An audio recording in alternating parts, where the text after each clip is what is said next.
For the newly indoctrinated, Jim Butcher's The Dresden Files follows the story of a professional wizard in Chicago. We've started our podcast as a way to help break down the series' most important moments, characters, and lore. This is McAnally's Dresden Files Pubcast by Free Flow Rambling. Conjure by it at your own risk. Welcome to the McAnally's Pubcast, brought to you by Free Flow Rambling. This is episode 8.13, Deal Breaker, where we are covering the novel Grave Peril. My name is Tansenn, and I'm joined by Maggie. Hello, hello. And Jess. Hi. Today we have a returning guest, Matt. Welcome back. Hey guys, yeah, I woke up in a summoning circle this morning with a microphone in my face, so I guess we're doing this. It worked. Told you investing that copper circle would be worth it. Yes. Yeah, and now I know why there's three of you. Most podcasts have two hosts, that's all I'm saying. Yeah. Macbeth was my favorite, just saying. I wanted to take this moment to thank you again for being one of our Patreons. We're so grateful for you, Matt. Thank you so much. Yeah, it's worth it. And thank you to our other Patreons. Your support helps us keep doing what we're doing, and it's fabulous. Thank you so much. So much fun. I hope to one day sway that opinion, Matt. She's gonna keep trying. It's worth it in spite of Jess. Welcome to my life. Have a new Patreon tier where I just specifically bully you relentlessly, and that's all you get out of it. Yeah, I get that at any tier. You mean that's not what that tier is already? But I want one where I just record the podcast as just relentlessly bullying them. That'll be a new podcast. I just bully the patrons. Oh, where you leave a paper trail. Well, you know. Is this going to be like what is it, Bianca Del Rio or whatever, where she's just her whole act is just like insulting. Insult clown? Yeah, exactly. This is our 1 year episode. Exactly 1 year ago, we started uploading episodes. Woo! Exciting! Yeah. Happy anniversary! Yeah. Happy anniversary! That is kind of funky. Look at us go. So, this episode is going to come out on the 26th, and we started posting the first episode on the 25th of March. So it's been exactly 1 year, or the other way around. Thank you. That's awesome. I don't know when this is coming out. 25th or 26th, and whatever it was last year was the other one. Exactly 1 year. Because dates are like math. Yes, I can't look it up. Okay, so last year on the 26th, which makes this episode come out on the 25th, which means exactly 365 days, which means exactly 1 year. Woo! How exciting is that? That's very exciting. Chapter 26. Dresden and Michael continue to try to find the master of the nightmare at the party.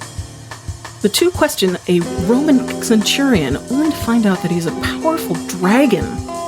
They continue their search and run into Susan, who has forged her invitation, leaving her at the mercy of the Red Cord. So we left off with Dresden being all sassy and sarcastic to Kyle and Kelly, being like, haha, cheers, bros, and like downing his wine goblet, and Thomas rushing up and go, oh, I caught you just in time. The wine's poisoned. So yeah, it's poison with vampire spit. Was that prepared just specifically for Harry? So I'm thinking not, because as this scene goes on, he's like, oh, they've done it to everybody. So my issue with this is just, ew. So I think we already talked about this a little bit when he tries to find Lydia and gets jumped by Kyle and Kelly, and Kelly's on top of him and like drooling all over him, and some of it like gets in his mouth. And right there I was kind of like, ew. Like, that's a thing. I don't lick my face and don't like spit into my mouth. Like, I understand the whole exchange of bodily fluids in, romantic adult settings, but it's just different. This is just gross. So I'm like, so what did this is not that. No, so what is the whole, okay, so can the vampires, milk themselves like you do, a venomous snake? Oh, God. That's what I was wondering, do they have people just sit in the back room just spitting into these wine glasses? Or exactly, right? Are they just sitting there, gobbing into all the wine things? I'm like, this And is it Bianca specifically, or does she have, minions whose job it is just to spit in wine glasses? Oh, I'm figuring she's got to spread this out. There's no way Bianca can poison enough wine for an entire party on her own. So I'm thinking, the minions, because they all have that. That's the whole thing about them is how they get you is these vampire spit, right? Obviously, Kelly's was narcotic. First of all, you don't know how much spit it takes to work. Maybe it's just like, you know, like the whole like holy water thing, you know, like one drop is enough to like, bless you the know. whole thing. So she's just licking the rim of the glasses? Yeah, that would be good. That long bat-like tongue. Like, I imagine it as like just behind the fangs, you know, is just like kind of like, you know, a deposit, you know? Well, yeah, that's like what a snake is like. Yeah. That's how you can milk venomous snakes, right? Yeah, Is you so, pop like, their you fangs just- into a thing. But this is what I'm wondering. But like, I feel like, you know, Bianca doesn't really care if she has to kill like 5 or 6 baby vampires and be like, thank you, drain the fuck out of you. Oh, Good see, to no, go. I don't see it like that at all. Because as far as I know, I'm sure some herpetologist out there could correct me otherwise. But as far as I know, there's no snakes that die from losing all their venom. Yeah, but I don't think Bianca fucking cares about setting them up and being like, oh, I'm just going to extract some venom nicely. I think she'll just, you know, like take a knife, slash them across the jaw, you know, Oh, you're over just the punch talking bowl. about draining them that way, not letting them Yeah. drool into the bowl. Oh, okay. Well, yeah, that's different. That's not milking it. That's just slaughtering. Because remember, she's a villain here. right. That seems like a You're really not a- terrible way to build up an empire. Right? That Okay, does. I mean, there's always stepping on a This few is the people. vampires, you know? And as any parent will tell you, there is no shortage of your children's spit. This is very true. This is. It's like one of my favorite lines from Gilmore Girls is when like 17-year-old Jesse is coming to stay with Uncle Luke. And he's like, he's gonna have jam hands. And she's like, jam hands? He's like, kids always have jam hands. She's like, he's 17. I think he's over the jam hands phase. But that is something else. You're always sticky and you're always goobery and slobbery and Yeah, there's always something. yeah. Like some fluid you can't identify. Which part of you could this possibly have come out of? And you just don't want to either. You're just happy you're not answering with it. No kids. For now. What you're missing in this Tansenn. mind and Jess's horrified looks as you guys are describing this stuff. Okay, so yeah. So after they've done this whole disgusting of spitting in everybody's wine for God knows, like that was, yeah.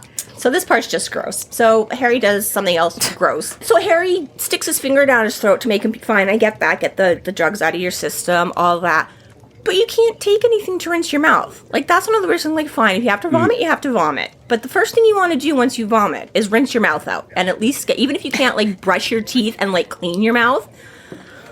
Harry forces himself to vomit and then turns around, grabs another glass of champagne, downs it. Gargle and swish, like, this is what I'm great. I'm like, he obviously can't do that. There's probably no, water glasses. And even if there was, you can't trust that anything else out there is not. So I'm like, that's even worse. I'm like, not only did you have to make yourself throw up, but you literally have nothing. Well, he needs to be fair, Harry's not here trying to make friends. I think smelling a little disgusting is probably going to be okay. Yeah, maybe from other people's, but come on. You don't want that in your own mouth. For Like, you Mom's don't. fantasy That's fair. brain, this is really ruining the vibes for her. Yeah, it's yucky. So Dresden theorizes the Red Court is trying to scare him away or keep him from finding out information. So he decides to try to that he's not going to leave the party because he needs to get information. So Harry's like a 16-year-old girl in this. I'm not going to go. Yeah, I'm totally going. I don't want to go. Well, now I'm here, but I'm going to leave right away. Well, now I can't leave because I know you want me to leave, so I'm totally staying. It's like, I don't know. Michael's like, what? So yeah, so Harry assumes that, yeah, they've drugged just everything, probably food too, but at least all the wine to get, because they notice everybody else is already getting all blissed out. Well, considering what the vampires eat, yeah, they did drug the food. They did drug all the food. Yes, so I don't know if they drugged the guests' food as well.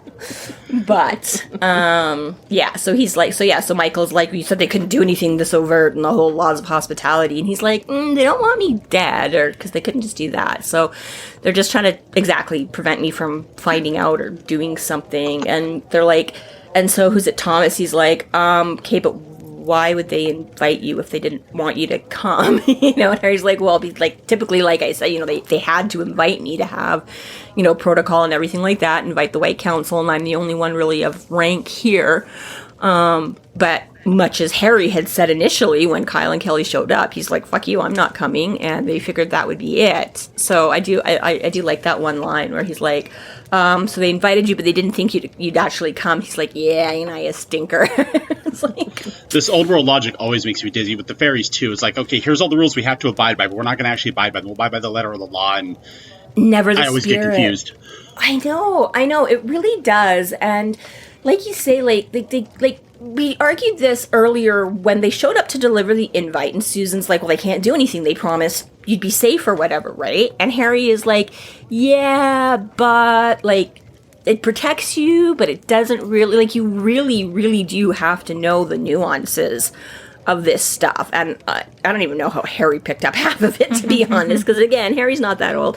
Harry hasn't been to that. I mean, I guess maybe his whole child and things like that, maybe he was submerged a lot more in heavy White Council business. But, you know, I'm like, obviously Harry has not been dealing with the supernatural world at large as much, because this is all new to him. So I'm like, where did you pick up on all of this? Because it is so back and forth and so conniving and so underhanded and so tricksy and loop-de-loop, and I would be dead within 5 minutes of any accorded function. I can barely handle social situations as it is. I don't know what people are doing. If everybody's actively trying to deceive you, I'm just like, no, I'm dead. Bye. Right? Totally. Yeah, like cannon fodder right there. It'd be like...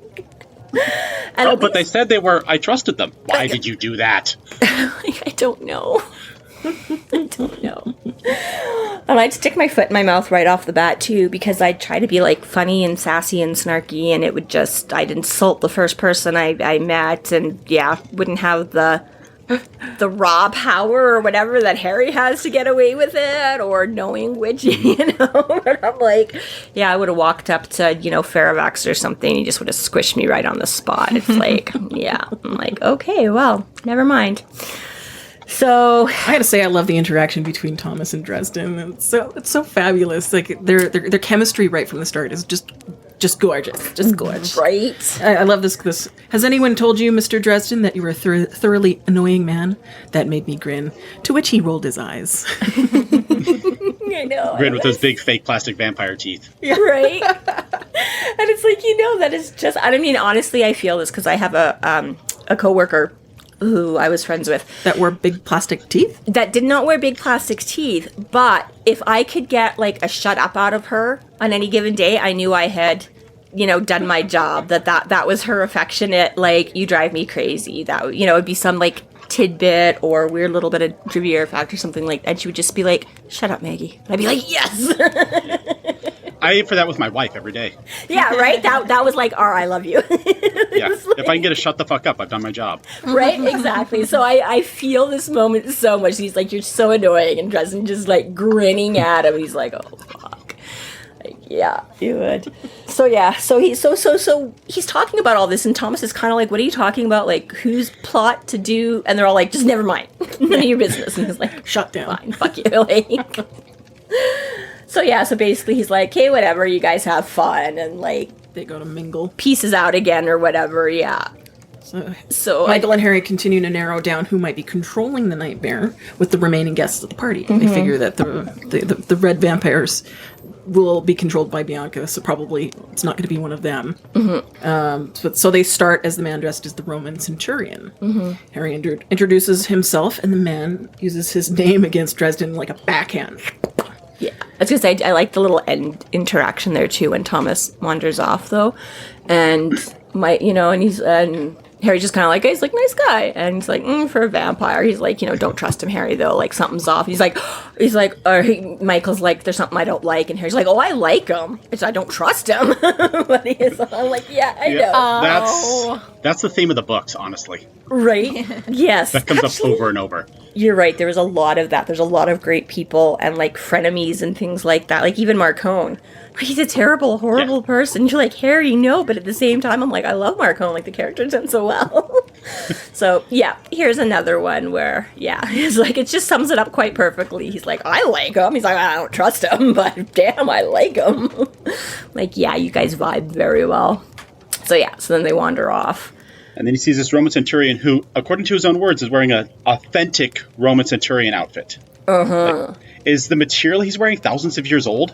I would have to assume. Yeah, I'm thinking Faravax just at one point was a Roman centurion or knew them or lived with them. Or ate a couple. Anywhere in that time zone is, we keep the furs of things we eat, and I don't see no reason why he wouldn't have done. But then, like, something. all the leather and stuff on there is just holding up 2,000-3,000 years later. Okay, so I'm going to throw this little theory out for you to ponder on here, Matt. Dragons are magic.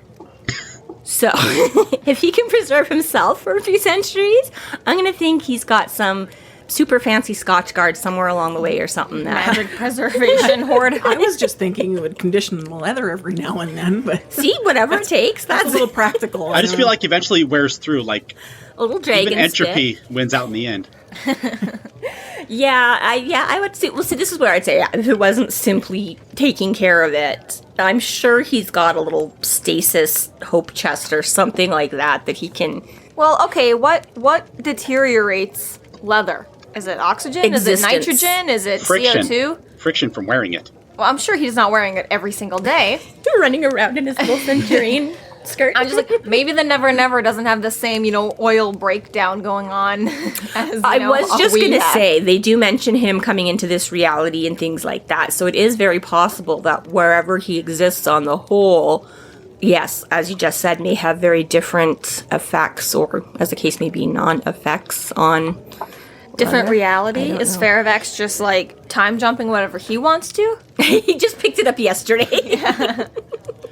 Or maybe he just put together like 100 of these things, and he just wears one every 10 years and throws it out. That'd be pretty fucking awesome. Wait, well- like in those cartoons or whatever like that, when you see them open their closet, it's the same outfit like 45 times. I mean, dragons are known for hoarding. Exactly. Yeah. Most dragons sleep on a pile of gold. He sleeps on a pile of Roman centurion outfits. Every time you see him, you notice the name tag has changed, but nothing else. Septimus, Octavian. Yeah. So then the other thing that Michael points out. So right off the bat, because when they exchange introductions and he says the name and Harry's like, oh crap. Ouch, that hurt. Yeah, he's like, he doesn't even have my whole name and just the part I gave him to introduce. He managed in that 1 second introduction to get it right. Yeah, And that's an Harry- incredibly huge display of power. Yeah, so, and this immediately ticks Harry off. Because why not? He's like, oh, you show off, you bully, and starts lipping him off right away. And then Michael's like, Harry, yeah, just a second. Blah, blah, blah. No, Harry, yeah, what? He's like, look at the cigarette. And Harry's like, what? And this is a nice, I do like this. This is a cute little nod where they talk about him blowing smoke with this cigarette the whole time. And then they suddenly realize the cigarette's not lit. Yeah. Like, oh, shit. And then Harry's like, oh, so he's Michael's like, yeah. This is a dragon, dude. Yeah. And he's like, oh. You might want to be. Yeah. And this is where we get, and he's like, dragon's big, huge, scaly claws. And the dragon's like, fuck you, you minuscule mortal. You know nothing. I can be whatever I want to be, whenever I want to be. So yeah, this is where he gets his little... Oh, I love that moment. Sorry, I'm gonna quote that. Don't tempt me to show you what I can do by speaking your name and making an effort mortal. Suffice it to say that you could not comprehend the kind of power I have at my command. That my true form here would shatter the pathetic gathering of monkey houses and correct the earth upon which I stand. If you gazed upon me with your wizard's sight, you would see something that would awe you, humble you, and quite probably destroy your reason. I'm the eldest of my kind and the strongest. Your life is a flickering candle to me, and your civilizations rise and fall like grass in the summer. Well, I said, I don't know about your true form, but the weight of your ego is sure pushing the crust of the earth towards its breaking point. Yeah. Just Thanks, sass. Harry. Sass. Yeah. Love it. Yeah. And he immediately what did you just say to me? Do you know who I am? Yeah. Wait to leave it to Dresden to ruin a villain speech. Yeah. So speaking about who he is, We are. Let's speak about who he is. Faravax. Okay, so we know that Jim Butcher likes to steal a lot from Dungeons and Existing? Dragons. Oh, okay. And so if you know about Dungeons and Dragons, you know that there's I've heard like it. 2 different kinds of dragons you can have. I know at least 5. Chrome dragons or Oh, I see. Those were all the same. what is it? Matt, do you know what it is? It's chrome and Not off the top of my head, no. I'm trying to think. It's like it's colors and metals. I just can't think of what they Well- actually call it, but like, Chromatic kind of is both. well, I know, but Hang it's on, let me like check whatever. here. You've got like red, blue, green, white, and black, and then you've also got it's like silver, bronze, gold. Gold, yeah. I don't remember what the other 2 are. Well, I'm sure one of them's iron. That's where you're going with this, right? So I'm going with iron is like fair iron, Fe, right? And Vax is like the whole like voice, right? So there's this whole theory or whatever like that, like Iron voice thing. Yeah, that's what I had. Yeah, and in Dungeons and Dragons, dragons are depicted as any of various species of large, intelligent, magical reptilian beasts, each typically defined by a combination of their demeanor and either the color of their scales or their elemental. okay. So there you go. So yeah, color or metal. So you have your red, green dragons, or you have like your bronze Gold, and iron, etc., and so the pharaoh is Latin for iron, and what I got was Vax isn't really anything but Vox does mean voice, right? So probably a bend on that. So good old iron voice or something along those lines. That's Or cool. voice of iron. Yeah. Voice of iron. Yeah. Oh, I like it. Yeah. Yeah. So we have Ciravax too, which is the other one. Because a moment later, so he just continues to piss him off because he's like, Mr. Drafton, he's like, Dresden. And that's when he gives his old little speech thing there. And he's all like, I'm not impressed, like, big deal, you're a bully, like, that don't impress me much. And he's like, well, let's see if we can't make him. And then throws quite down literally, that big spell on him, the gravity spell. yeah, quite literally, like, impresses him into the earth kind of thing. And Harry... Was it even a gravity spell? I feel like it was just force of will. Crushing, Force some of kind will, of crushing heavy spell. Because we do see that as a theme in later books where just sheer force of will holds people in place. Yes. Right. Tansenn hasn't got there yet. She's got her thinking face on, like, what? So don't worry, you've been there, you've just forgotten.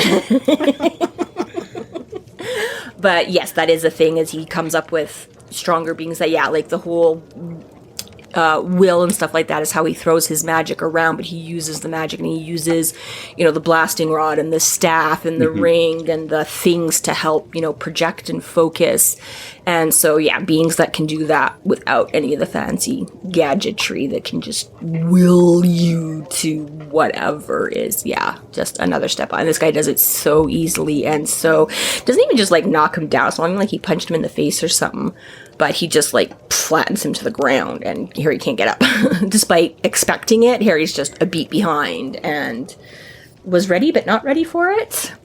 And so so this is when Michael steps in. He was like, he's like, nice trick. He's like, if Cyriathrax should have learned that. So now this is a nice little nod. So I'm like, because when Susan is first asking about Michael, and Dresden's like, he saved her from a dragon, and she's like, really? And he's like, I don't know.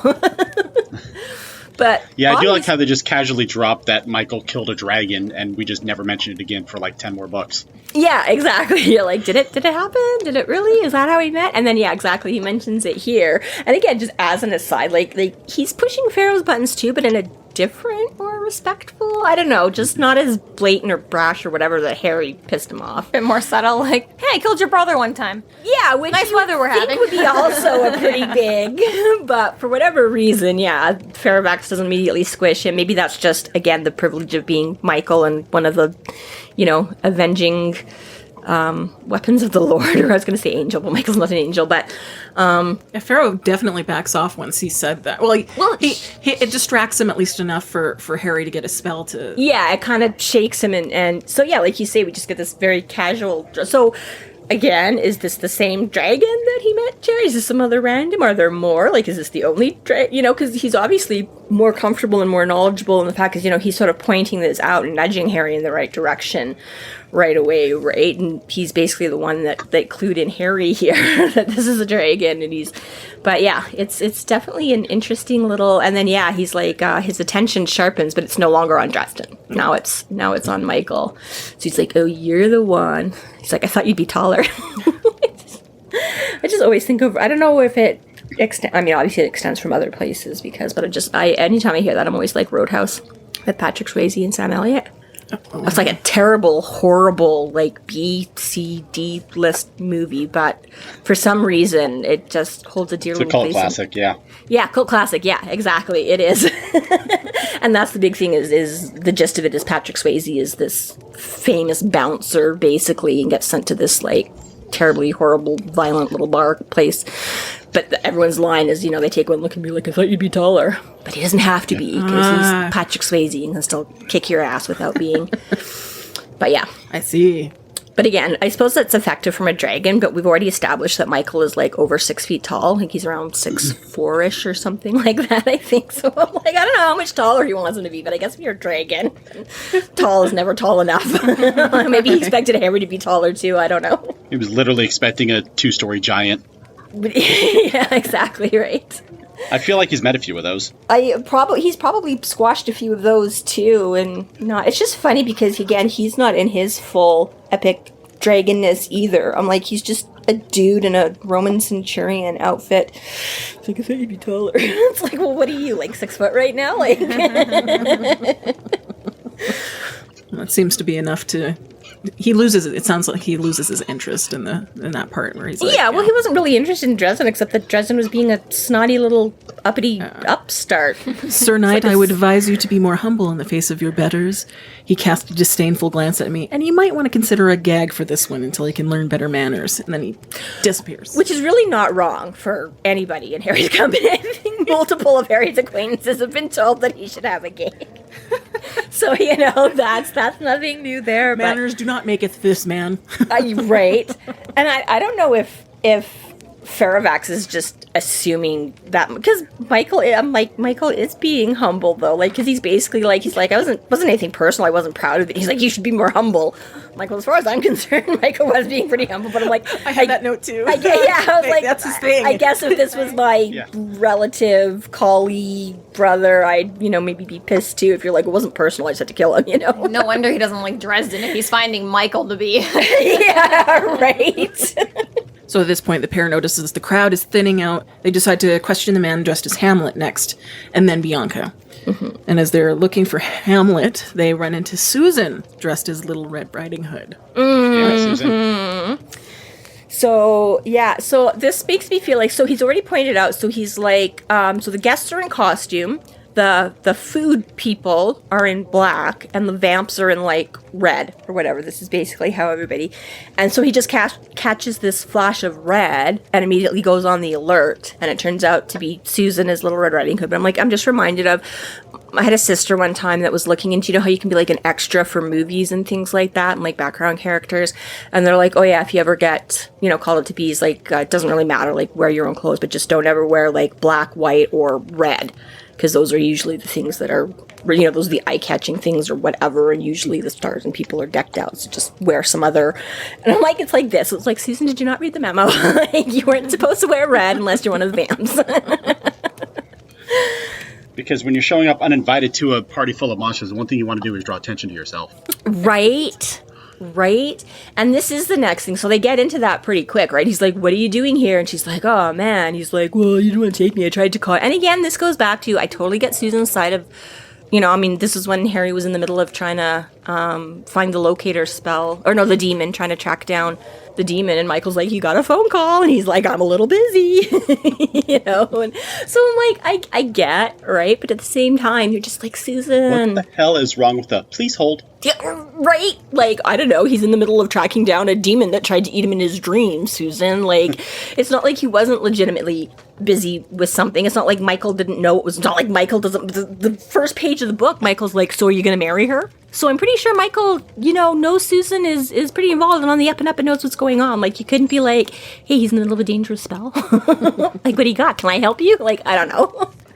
Well, and she's got that journalistic sort of drive that just gets her the better of her a lot of times, where she's just like, I need this story. I need it now, and I'm going to do anything to get it. I have an opportunity, and Harry's just blocking me out, not giving me good reasons. She's like the lowest lane. I'm sure justifying any of his good reasons anyways is not good enough. Luckily for Susan, she's not the only one. Like, Murphy is just as fucking stupid. Harry is just as fucking stupid. So it's like, okay, we can't all put it on you, Susan, but you just read the scene, you're like, Susan, you're so fucking stupid. Yeah. So I'm wondering, so like when you think about it, so it's like when Harry comes in, he has to hand over his invitation, and he is like announced at the top of the stairs in a spotlight.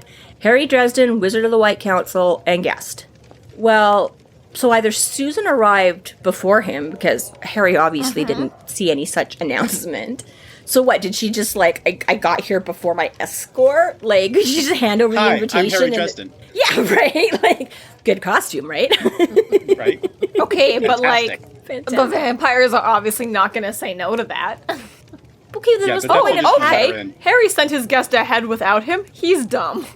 Oh, an additional snack. Okay, yes, I also, suppose, I'm but- pretty sure they instantly knew when they read the invitation that it was a fake and not the real deal. And they were like, awesome. Uber brought itself. Like, There's got to be some sort of like magic tell on the invitations or some counterfeit protection that Like only. copyright watermark. Yeah. well, like, it was like, written in gold ink. Like, Susan, yours is only like regular, like, store-bought ink. Like, Yeah. I don't know, but it's one of those things where I'm just like, no, I think it would have been more instantaneous or something. I mean, I guess maybe. I think the vampires looked at this random girl wanting to come to their party. They're like, "You're so dumb. Come right and on in." Maybe that's all it That's is. exactly what take it happened. that too. Yeah. Like she gave them instant leverage. Look, Yeah. this invitation is just paper. Yeah, come on in. Which, I'm sorry, but then why have stupid, fancy engraved invitations if you're just going to let anybody in? Just, because So then they're allowed to just eat. stick a sign on the lawn that says kegger this way. Because a couple people need some promised hospitality rules on theirs. some fake protection. I mean, to be fair, I think everyone here who's decked out in black probably didn't get an invitation. I'm sure they were all at a rave, and then they were at Bianca's mansion. Their names were put on the list for. Yeah, well, but like, I don't Special think the guest. majority of them, Talk to Dave at the back door. Yeah, no, I know. It was just one of those dumb kind of. I'm just like, No, But I think it's fully one of those things where, like. But okay, but it Susan still just- begs the question of did she get the full spotlight and trumpets at the top of the stairs I think as that's- just the guest of, and then when they showed up, they just did it all over again for Harry and Michael. I think it's just one of those things where it's more like, you know what? Hey everyone, this is the guy we're trying to kill tonight. I don't think but that- they introduced Thomas and everything like that because he went in just ahead of. Also somebody that they don't really like. Well, Yeah, okay, but that's yeah. most of the guests and I think that part was part and parcel of the. I just wonder if they're like, oh, well, you're just the guest, so you just. Yeah, Susan doesn't matter. Go mingle. Yeah, if you'd arrived with Harry, we'd introduce you, but you just kind of go in because you're just the plus one anyways, or. They were all just like, Anyways. sure, yeah. Or maybe she got there and then they held up the invitation. Everybody announcing and guest. And guest. All right. You may now proceed. So Dresden tells Susan that she has to leave immediately, but she refuses. Relax, Harry. I'm not letting anyone lick me, and I'm not looking anyone in the eyes. It's kind of like visiting New York. Which there was a response to. You don't understand, purred a dulcet voice behind me. My blood ran cold. By coming uninvited, you have waived any right you had to the protection of the laws of hospitality. There came a soft chuckle. I mean, Little Red Riding Hood, that the big bad wolf gets to eat you all up. Oops. Wah, wah, wah. Didn't think that through, did ya? Susan's real dumb.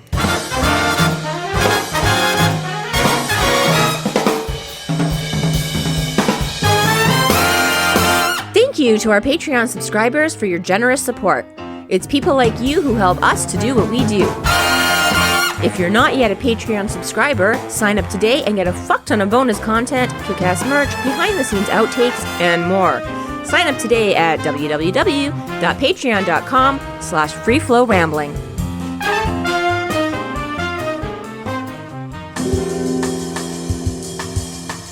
Chapter 27. Leah makes her presence known at the party. Harry is greatly affected by her in his compromised state and begins to get weaker as the moments pass. Susan barters with Leah to purchase Dresden's debt and gives Leah a year worth of her memories. Leah takes her leave, and the group decide to leave as well, only to realize that Susan no longer remembers who Dresden is. So Leah's popped up to say hi. She likes to pop up at the most inconvenient or convenient moments. It's been so long, Leo. Where you been? Right. Yeah. Delivering a sword. Right. So was this the whole point of did Butcher already decide to send her in his Little Red Riding Hood, or did he backtrack because he wanted to use the line of the big bad wolf getting to eat her all up, or which came first? Is there any symbolism of her wearing a Little Red Riding Hoods? Is that intense? Probably, although Jessica doesn't like that he put her in glasses because Red Riding Hood didn't wear glasses. Yeah, that's weird. Maybe she was just imbuing a little of the grandma part of the narrative in there. I've just never in my life seen a Red Riding Hood costume that came with glasses. Does she wear glasses regularly? No, Susan doesn't have glasses. Yeah, no. They don't depict Susan ever as having glasses or anything like that. So it's just, I mean, I feel like I have seen it somewhere, but you're right. It's usually Granny has the little glasses, you know, all the better to see you with and blah, blah, blah. But I feel like I have occasionally seen Never. like costumes of Red depicted with. Never. It's the journalist part. That is, there you go. That's her Superman Lois Lane. Put the glasses on, then they'll definitely not recognize me. So, you know, if it was like something like, oh, Harry made these glasses to like see through like Fey illusion, like then I'd be like, okay, wear your glasses. But it, No. Well, then Harry would be wearing them. well, yeah, but Harry has he the like, sight, you know, though. he makes them for his friends. He can see through. The whole point of this is to give Susan a reason to have glasses, and there's no reason other than the fact that Jim Butcher doesn't know his costumes very well. Well, and there isn't a reason because the glasses don't actually play any part in it. Yeah, They're so just why even there. included them in the first place? Yeah. Just to It let just made is it it like sound like you're is like it the only like reason. like when you accidentally misspell a word in a letter and it's actually a code and this is a whole thing and we should really be paying attention to the only character in the entire series that has glasses, which is Butters, which means Is this the decision that was made in this book that changed the course of Susan just doesn't wear glasses in the other the whole timeline. thing up by putting glasses on Little Red To Riding be Hood. fair, by coming to this party, Susan did fuck everything up. Actually, for a matter of fact, we all put it on Harry. Well, I But mean, if yes, Susan it's the hadn't come to this catalyst. party, Yeah. there would be no Dresden Files as So- we know it. So if So- he had just answered the phone instead of trying to contact that demon. Okay, fair enough. But But like, then he also wouldn't have to be contacted the fair, demon. yeah, to be fair, at that moment he actually was in the middle of something. He could have easily called her back 20 minutes later. He should have done that, but Yeah, I don't know why he didn't just phone back when he was done summoning a demon. he's but, a bad boyfriend. He's He's really bad at you it. know, at the same time, though, we all make the jokes nowadays, like, we would rather die than, like, answer our phones. So, It's like, like, Dresden was just, you know, a little ahead of his time there. He's still just though, like, dude. It's like, I meant to call you back, but I was busy battling a demon, so, and it took me 3 months. Although I like that it is confirmed though that like Susan broke into his apartment and like copied his letter and then left. And it's like, girl, you know where he lives. Just come back over and talk to him then. Like, Maybe that was when he was busy out chasing down Lydia or whatever. Wait, was that? No, I'm getting my timeline. No, that was it, basically. He summoned the demon, and then him and Michael came to the party, right? yeah, well, like, yeah, they were in the graveyard, then they went to the hospital, then they came home and summoned the demon. And that's when Lydia Then was trying all to day long, they call. waited for the party to start. She must have done it before. She must have gone and copied the invitation prior to that, and this was her last-ditch attempt to... Because there's no way she could have gone and had an invitation like that made, like, that fast between when she Maybe tried when to she phone stayed him over when and they he came. left her there sleeping. Yeah. And she just did it then. She might have just... Yeah, I think she lifted it sooner and yeah, came back and dropped it off on the coffee table or wherever. And then as a last-ditch attempt, tried to get a hold of Dresden and talk it out and be like, hey, just take me or whatever. And then she's like, fuck you, I already have the invitation, I'm going. But yeah. Nothing like a woman scorned anyway. Nothing like a woman scorned. Yeah, so, well, it's not much better with Leah here either. And he's like, wait, godmother, what big eyes you have. Are we straining the metaphor here or what? And she's like, I don't have time to be... She's like, I don't have time to make metaphors, Harry. I'm too busy being one. So we get the little exposition here from Leah that because... Basically the conversation we just had, because the invitation's fake. Somebody's not actually covered. Harry is the invited guest and was allowed to have one, and now there's two in relation to him, so somebody... Well, I'm sure Leah has a +1 that she's not using. Let's just have Susan be her +1. Right. I'm sure there'll be no harm to come out of that deal. Right, exactly, right? But no. Leah's just all, what's in it for me? Come on, Leah, be a bro. I know. She's only ever bro and you like don't... But really, Leah's like, Harry, you can be my +1. If you sit at my feet. Right. And this was something, too, I looked up with the Leonon sheet or whatever. Apparently that mostly translates to, like, fairy lover. So I know... I don't remember if that's here or not. I may be slightly... She's like a real Yeah, I know. character, She's though, like yeah. the Leonon sheet exists in other lore outside of... but I just hadn't realized before how often it translated basically to, like, fairy lover. So I knew she was sort of, like, fairy lover. I know she's been described as a muse before, and I don't know if that's in this book or she pops up as a later point of having. So, I mean, I kind of knew she had that whole muse thing of, like, inspiring artists and poets and things like that. But I think she mentions it in this chapter. Yeah. Like, just as an aside. is it here that we discovered It's that? definitely this book, if not this chapter. Yeah. That's probably why I was looking it up for this chapter, is if that's where it came up. But anyways, yeah, so Susan says she came prepared to protect herself. And Leah's like, and Harry starts feeling less and less good. So she's like, I don't know, she's reaching out for Susan or something. He goes to grab her wrist and he starts feeling all wonky. Right, and right before that, like, she tries to get Susan to, he tries to, again, to get Susan to leave, and Susan's like, no, don't. Like, I'm not a child. Like, don't. Yeah, that's where she's like, I can protect are, myself. Yeah. Yeah. Yeah, in this world she is, definitely. Right. But Leah tries to reach for Susan, which Yeah. Yeah. Dresden, like, blocks it, because he's like, no, don't, hands off my lady. Yeah, goes to touch her and he's like, I don't And care, then- this is probably nothing good. Just knocks off a bunch of visions for him where he's, like, at her feet and just Yes. suddenly really has the desire to submit to her. Yeah. And I mean, wouldn't we all? He's already gone on and on about her glamour and beauty, and supermodels wish they had it as good as Leah. And And it turns out, over the course of the book, she's like the 10th hottest woman she meets. Oh, Leah's gonna kill you. oh, yeah. I was worried about Murphy taking vengeance on me, but dude, don't piss off Leah. You know that's how Medusa came about? Yeah, basically. Comparing goddesses. Yeah, everybody said she was prettier than a goddess, and the goddess got pissed. And it wasn't even Medusa. Medusa, I don't think, she didn't Yeah, it was like... describe herself that way. Yeah, it was a different but god or something. everybody else was like, you're so beautiful, you're more beautiful than, I want to say, Aphrodite? Yeah, Aphrodite or Athena. Yeah. It was Athena who cursed her. It was Athena, okay. okay. So yeah, she's like, she's more beautiful than Athena. Athena was like, fuck you. I'm like, but she wasn't saying To it be about fair- to be herself. fair, Like, though, go curse to be all fair, the assholes. and say- Medusa was fucking in her temple. Yeah, okay, but no, I'm pretty sure So- she was like seduced or something like that. Well, I don't know. still, that if it you're was- gonna fuck in a goddess's temple. yeah, but I have You a, do I deserve have to a- get cursed. I have a feeling it wasn't Medusa's choice though. Yeah, there's different Yeah, tellings. it wasn't exactly Could have consensual. been. Could have been. Depending Yeah, on it wasn't telling the legend. consensual. She was just like, "Hey, you're a hot priestess, and I'm gonna do what I want." And yeah, that's why that story is so unfair. It's because Medusa paid like all the prices, and like none of it was her fault.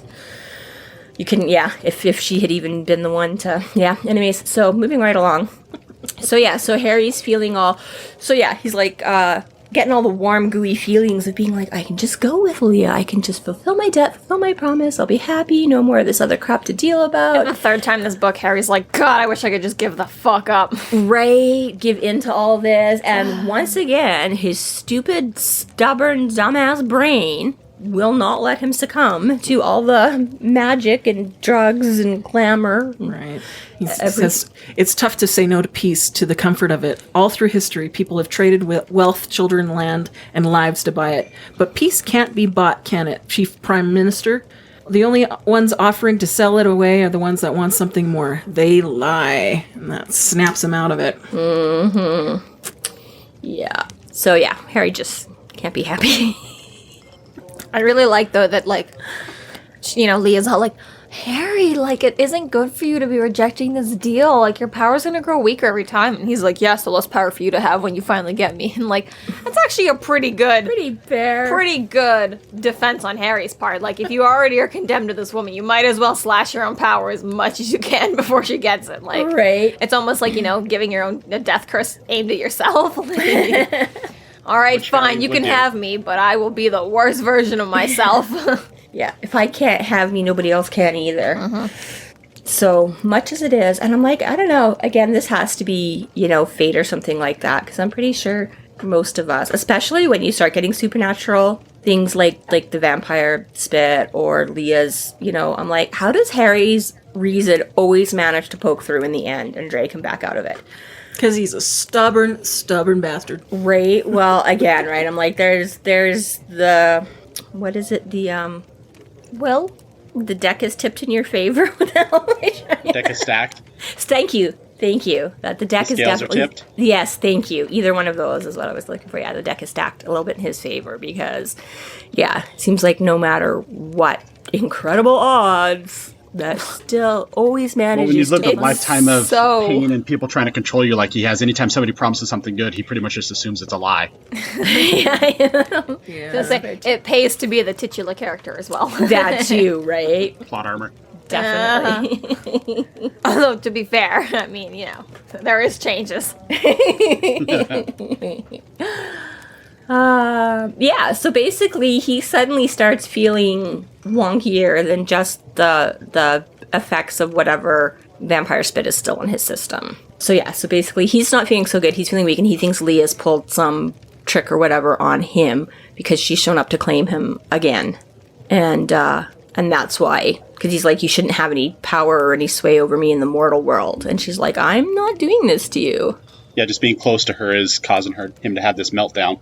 Broken faith weakens you. They bind you tighter, lessen you every time you go against your given oath. She sounded concerned, genuinely compassionate. Godson, I beg you not to do of this to yourself, I said, struggling to be calm. Because if you do that, there will be less of you to eat, yes? Less power for you to take. It will be terrible waste, she assured me. No one wants that. Yeah, so that's when he tries to be like, we're under a truce here. He's like, you're not allowed to work. And she's like, I don't really want to eat you, though. Because he's like, that's basically, yeah, he's like, oh, if I just diminish my power, then there's less. And she's like, I don't want to eat you, though. Like, that's not what I want from you. So that just quickly, they have this conversation about, like, you know, I'm under protection, you can't hurt me, which just goes to further prove that, like, not only does the people who extend the invitation have to not harm you, but they have to make sure none of their guests also harm you, which means Harry can't harm anyone else because that's part of the deal he also makes. Mm-hmm. Is that not only can you not host and guests can't harm each other, but guests and guests can't harm each other either, right? Yeah. Like, everyone is responsible for everyone, you know? Yeah, the host putting this thing together assures everybody's safety from and everyone. Whatever from, yeah, exactly, not letting any shit go down in their own house. But of course, right? Harry can never be safe from himself. No. So this is, so Michael's like trying to support him because Harry's like literally like physically going down, like stumbling, and she's basically like, this is all you, because even Susan's getting in on it, like, what did you do to him? And she's like, he keeps breaking his promise, like, that's on him. And again, we've heard mention of this before. This is the first time we ever get to see like the actual consequences of that and the actual results of such a thing happening. And even Harry is like, what the hell? And it takes, you know, a minute for it to all like sink in that, because this is, I believe, this is now the third time, which is also, again, I don't know if it's come up a whole lot yet. She goes through it. Sorry, go ahead. Sorry, that magic number of 3. Yeah. So there was the first initial deal he made with Leah when he was a kid that happened off screen before we met Harry. Then she cornered him at the hospital scene with Agatha Hagglethorne, and he slipped out of it then. And then the third time is he, you know, kind of renewed that bond with her in the graveyard, like the night before or whenever that happened here. And now he's meeting up with her again. So whether it's just the general or whether that's third time being extra important or meaningful to the scenario, basically it's all that break your word and bad shit happens. And when you're a wizard, it's a little bit more literal than... Also annoying is that if everything is based off of, like, how you interpret the world, because, like, everyone's like, you know, Harry's shit is based off of what Harry believes about the world and how his magic works. And it's like, we all have this, like, you know, like, focus on, like, 3 being a magic number. Like, why can't we have a focus on it being, like, 1 million? So it's like you get, like, 1 million tries before shit started going wrong. Like, we should really have changed that a while back. Like, 3 is super easy number to get to. So maybe they just hadn't come up that far, you know? With numbers, like, back then when magic was created, you couldn't count that high. Exactly. It's like we had, like, 10 fingers, no 10 one had ever counted farther than 3. It was, well, not that they hadn't counted ever, but that was a lot back then, you know? I'm like, if 3 of your 10 children survived, you were doing well. Jesus. You know?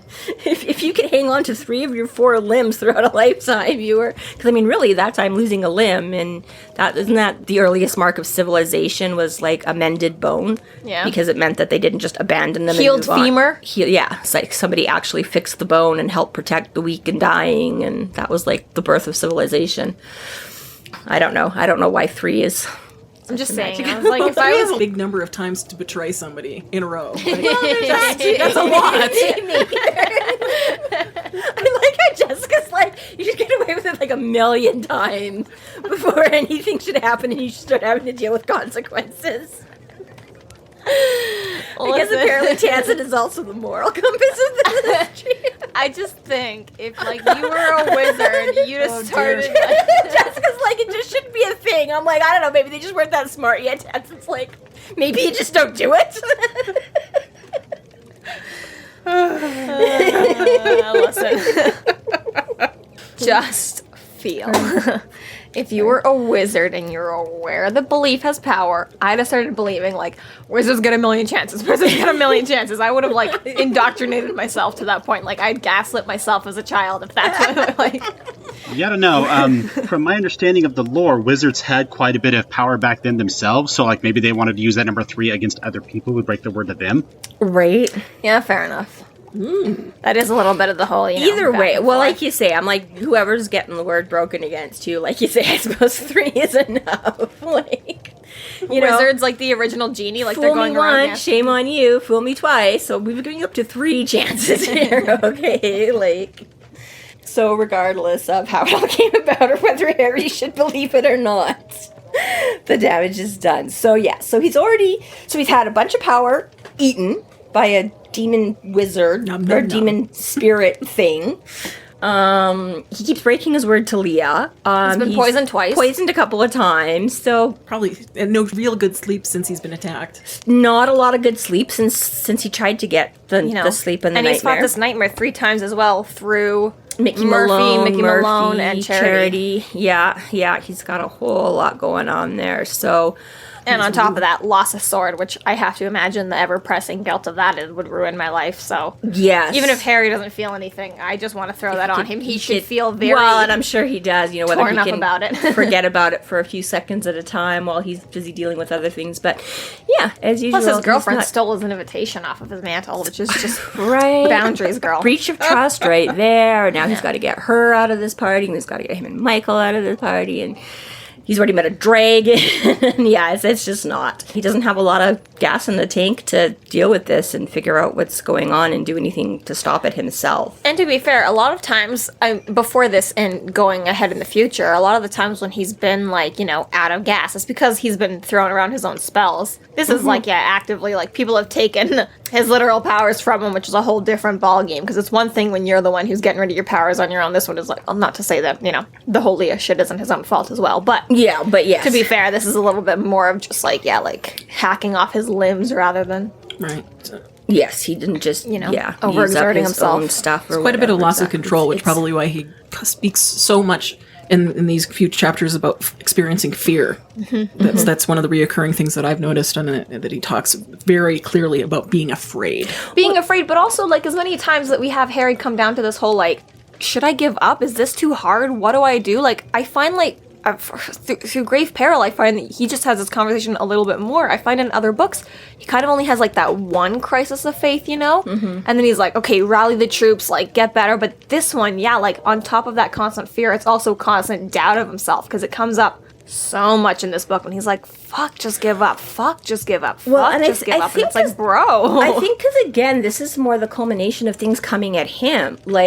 Stormfront was entirely by the seat of his pants. He stumbled across, that whole... He almost Victor didn't know how scary it was. Yeah, that whole Victor Sells things was kind of a whole, because he had no idea. None of us, supposedly knew in the beginning of that. Everything was connected, right? He started on what he thought was point A and ended up at, point D and didn't realize that they were all, linear to each other at the time or whatever. He thought he had all these separate... And so basically that was kind of a fluke, and that nobody was really coming after him until he started sticking his nose in. And it was a lot the same kind of for Full Moon, that he was brought in and one thing led to another, and he pissed off the street. Well, I mean, the FBI sort of purposely sent him there, but, he stuck his foot in and got them mad and coming after him, and that was the whole, whereas this one is now, I mean, he even says it, he said when he goes to the hospital, that the doctor's like, oh, Dresden, he's like, yeah, I'm not really famous, I'm more infamous, so I think this is the thing where now things are more specifically gunning for him, and rather him just sort of muddling along or stopping and coming, now they're more actively coming after him, and he's becoming more like Bianca and things like that, more known on the scene, that okay, you kind of were nobody fumbling around before, but now you keep showing up in places that we don't want, and you're being more of a nuisance and a hindrance than... So I think that's part of why he's a lot more afraid. Because, again, something specifically... I mean, it was part of, they went after Krabos. To be fair, it's one thing to be intercepting and stealing mail versus actually getting the invitation and being involved, and you're like, whoa. Yeah, exactly right. And I mean, so it starts, again, a little bit, I would say, off screen that way, that, he went after Krabos, and now Krabos is like, hey, well, I'm coming to take vengeance on you or whatever, but, things are happening in a more active state with Bianca's stuff coming back at him and Leah and all that kind of stuff, that, I think less of a passive role in his life, I career. know we say it a happiness. lot, but it's funny. It's always like, Harry, it's gonna get so much worse. Pull yourself together. Like, You know. How well does that work for any of us in our real life? you know. Leah begins to bargain with Susan to buy out his contract. Or at Yeah. least Susan tries to, like, what can I do? Yeah, Susan's like, what are you doing to him? Stop. And like, how do we stop it? So yeah. So Leah suggests first her eyes, then her name, capital Yeah. N, So and then her love. I know that part. So I just like to point out here too that yeah, she says you want to buy his debt, and she's like, I don't think you can afford it, but maybe we can do a surcease. So she's like just a temporary. So that's not even. She isn't even bartering for the whole thing to get him out of it. But again, it's just a temporary reprieve in the moment, right? So that's what they're buying. And I love that she's like, how about your love? She's like, you want me to love you? Like, that's not how it works. And Leah's like, oh my god. And it's I want you to love me. What exactly did Leia want with her eyes? Oh, God only knows. Because they were so pretty. They were just pretty things. little bobbles. Put him in a box? Probably gift them to somebody else. Send him to Harry in a couple of weeks. Send them to Harry. This This is really, though, like a very masterful scene. Like, as much as you walk into this knowing, like, yeah, the seed make deals, and, like, don't make a bargain with a fairy, and, like, she's evil. Like, the way she turns us around, though, so quickly is, like, you don't, it, like, even as the reader, it's like, it doesn't feel like an attack. It doesn't feel like, it just seems like, you know, almost very casual conversation. Like, oh, you want to help him? Like, okay, like, what are you willing to do to help him? It's like, she's just That's so, how like, insidious on it, they you know? are. But even Yeah. like Michael in the background is like, Susan, like, you don't make deals with fairies, and like even he's not as He's not clapping a hand over insistent. Susan's He's not- mouth and yeah, dragging like- her away. Like he still seemed himself to be more passive than normal. And even earlier on don't when know. Harry's like, Free will. Susan, get her out of here. And he's like, okay, let's go. And then Susan's like, Harry also needs help. He's like, oh yeah, he does need help. I'm like, what the fuck, Michael? Like, make a choice? Like, I don't know. There seems to be a minute here where even Michael just steps back for a moment. And I don't know if it's like, you know, not having the sword makes him a little bit like, Maybe Yeah, it's he does more look cautious, cautious, right? Where But he's yeah, like- vulnerability. Let's go, or I can handle this. No, okay, you're yeah, right. like I don't know, handle like it this, just or- like not to, you know, I don't ever want to insult Michael, but just like this chapter stands out all on its own compared to his what we've seen earlier in this book and what we're going to see in future books. It's just like I don't know, for some reason Michael just maybe because there's so many other presents here, like Jim Butcher didn't have time to focus on him as much, you know. He's jumping back and forth between Leah and Harry and Susan and Bianca and all this other Hamlet shit, and right? Peril But and- it's like, yeah, but like just for this one moment here, it seems like Michael really just kind of withered down to nothing for a minute before the character comes back full force again next chapter, and you're like, like, were you good plot there, man? device? We need you to just back up one second, Michael. Michael We didn't can't- have anything to drink, but for a moment here, it seems like he did.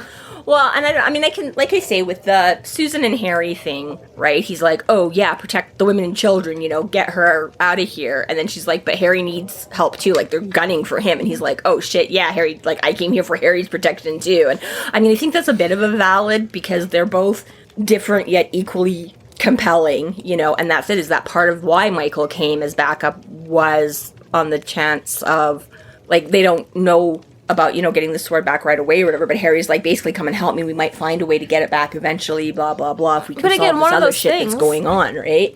Think about, like, you know, fucking, like, the Harry Potter movie, 7 or 8th one, when they break into the ministry, and they all take the polyjuice potion, right?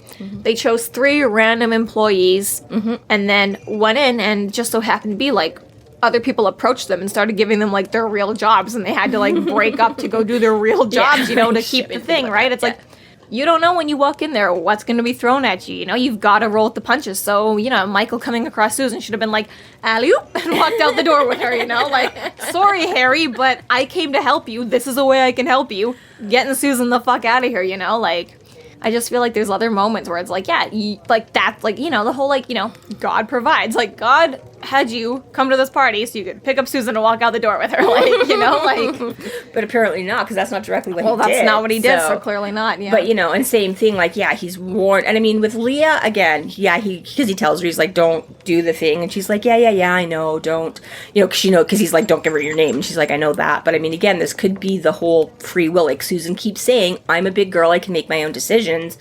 Michael may feel, you know, sort of his hands are tied there, that, you know, it's not even like she doesn't know. She keeps saying very explicitly, I know, I'm aware, this is, don't make my choices. consenting. So that may very well have, again, a much bigger impact on what Michael can or cannot do. He can't just clap his hand over his mouth and drag her off into the, she, again, might be, for good or bad. I mean, I kudos for wanting to stand up and protect Harry and do what you can. But again, right, like not fully understanding what you're getting into.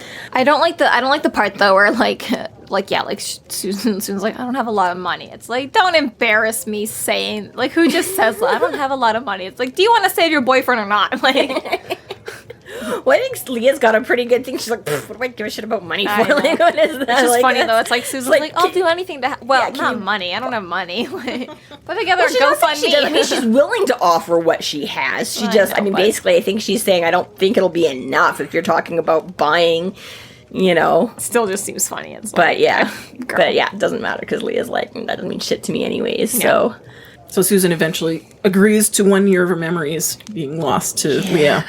and I'm sure we were all screaming at our books at this point. I know I was. Leah takes it with a kiss on her forehead because that's her thing. Yeah, she gets pissed off at Michael calling her a fairy. He's like, she's a fairy. He's like, fuck you, Michael. I love that she turns around and just slaps Dresden. I know, that's what makes him better. She's like, all right, slap upside the head, you're fine. Could being a baby, get off the ground. And it works. I know, and he's like, boom, he like knocks, I guess he was probably standing up or something because she knocks him down. I don't know, whatever she does. The episode started with Harry touching Leia to get in between her and Susan, so maybe Leia had to touch him again to turn it off. Oh, good point. maybe. And just chose to do it that way because why not? Because she can. Yeah. I like that even like big, strong Michael, who's not holding a sword, still struggles to keep Harry standing. Like, Yeah. Well, again, he's still like 5. I know, but it's still, it's like, come on, Michael. Although that whole dead weight thing. I know he managed Charity just fine. Yeah, right. What? A pregnant Charity he carried just fine. Yeah, I don't know. he cared But- more about but- carrying Charity though. But Charity wasn't necessarily dead weight. Well, he cared more, and Charity wasn't necessarily dead weight. I mean, she was And he's probably Charity not helping going to his fall baby. onto him either. Huh? Yeah. She wasn't just suddenly going limp in his. Yeah. Still, I though. don't know. Harry's just a pain. Just Dramatic. little doesn't make bitch. anything easy on anybody, even when his friends are trying to like hold him up. They're just like, So Michael tries to take an opportunity to make a deal with Leah. Well, she's yeah, still there. For Amaragius. "Oh, maybe if you had the She's like, sword. "No, He's like, sorry, done. can't do it. Yeah, and then Leah makes a big boo-boo. Because he's like, yeah, me for the sword, done. And she's like, no, because as soon as you get it back, I'm sure you'll find a way to break it. Which is, like, fair and stuff like that. But I'm like, again, it just seems a little bit more like, well, don't give him any ideas just in case he did. She's like, oh, you could break that in a second. It's like, well, he might not have known that, but he does now. I'm actually curious as to how that would work, too, because, like, Harry couldn't use a sword to break his pack, but, like, Michael could somehow. Well, and that's, yeah, I have to admit, I wondered a bit about that, too. Because I'm like, if Michael's giving his word, that's like an even, like, okay, Harry's just... an everyday schmuck who apparently isn't afraid to occasionally lie, cheat, and steal. The ends justify the means, but that is not Michael. And I've wondered on that too, when she's like, oh, you'd find it easy enough to break that once you had the sword. And I'm like, how though? If he gives his word to you but I don't know. Like, maybe if he gets called to some higher purpose that doesn't involve being bound to the fairy, but I feel like in that case, the sword would just pass to a new owner. Right? Like, your job is done. Direct divine intervention where an angel comes down directly and smites Leah. Yeah, I don't know how that would have worked either, but whatever. Apparently they're just going to let that ride. But then Leah makes an almost fatal mistake here. And she's like, well, you have others whose lives you hold that you can bargain with. She's like, you have kids, right? How about your oldest daughter? And Michael... Does not like that. Nearly breaks the laws of hospitality. Almost, right? Didn't snarl. I think Leia was didn't probably roar. trying to make happen. Probably. Well, this is the thing about Leah. It always comes down to a win-win-win situation for her. Same thing like I think we were saying in the graveyard when she got right. She either got Harry to come with her, win, or she gets Harry to screw up some way, win, or she ended up with the sword, so that was right. Same thing here. She's like, well, either she keeps the sword, win, she already wanted that and has a use for it, or she gets one of Michael's kids, which is a win situation for her, or she you know what I mean? Like, yeah, it's. Or she gets him to break the laws of hospitality, and they start a whole, that's, again, that whole fairy things are just bad, and why it's so, because there is almost never a good deal for you to make out of it, no matter what you think you're getting. She's always like 10 steps ahead of you with whatever she's going to get out of the deal. Right. And Michael almost knew better because he's like, don't make a deal, don't make a deal. And then what does he do? He tries to make a deal. Yeah, well, again, because that was himself. Surprise, right? surprise. To be fair, he was fully okay. He knew what he was giving up then, and that was fully himself, so. Yeah, and that part was, he wasn't making deals for, like, power for himself or anything like that. He was literally handing over. Normally deals are, like, Yeah. giving up a part of yourself or something else, but to give up your entire self, okay, fine. You know what that entails. Well, yeah, right? That's the whole martyrdom sort of, he's like, I don't care, you can kill me, you can take me, you can torture me for the rest of your life as long as, the sword is safe and, like you say, somebody else will take my place that way, but yeah, no. So, so it's just about gets real dangerous real fast. He's like, you don't mess with kids. You do not mess with my family. He's like, I will set such things in motion against you as will destroy you for all time. And Leah's like, ooh. So Good threat. It is a good threat. But again, Leah's like, haha, vengeance is mine, saith the Lord. And she just kind of poofs out of. Yeah, she just shimmers away. She shimmers away. And disappears into the darkness. But she doesn't push it either, right? She's like, she knows she's not going to get anywhere, so she doesn't. Yeah, so I mean, I think it did actually have an effect on, she good at covering it up and just blowing it off and moving on, but I feel that, if there wasn't some truth to that, some power behind that, she might have tried to, further bargain or whatever. Tried harder, yeah. Yeah, tried harder, but I think she's like, okay, yeah, no, we'll just leave that. And But fairies are nothing if not patient. Right. But not this time, but maybe next time. So then anyway, so she wanders off to go talk to Thomas and stuff like that. They're like, okay, I think we should get the fuck out of here because none of this is going well and we might as well just cut our losses. And Susan, they're like, come on, Susan, we'll get you out of here. She's like, sure, no problem. Who are you? Well, at least she didn't let the fairy lick her. This is true. True. There was enough spit going around this. Yeah, she did not. She did not give her whole name. She did not look her in the eye. She did not let her lick her. However, List complete. Crisis averted. check. Yeah. The letter of the law again. This concludes our episode 8.13 Dealbreaker. Thank you for listening. And thank you to our guest, Matt. Thank you so much. Yay. Thank you for having me. Always a pleasure. You can find us online at freeflowrambling.com and McAnally's.ca. There we have links to our other podcasts, social media, and other fun tidbits. Please subscribe if you like what you're hearing, and please consider supporting us through Patreon to keep the magic alive and to see more content. We are Free Flow Rambling. Conjure by it at your own risk.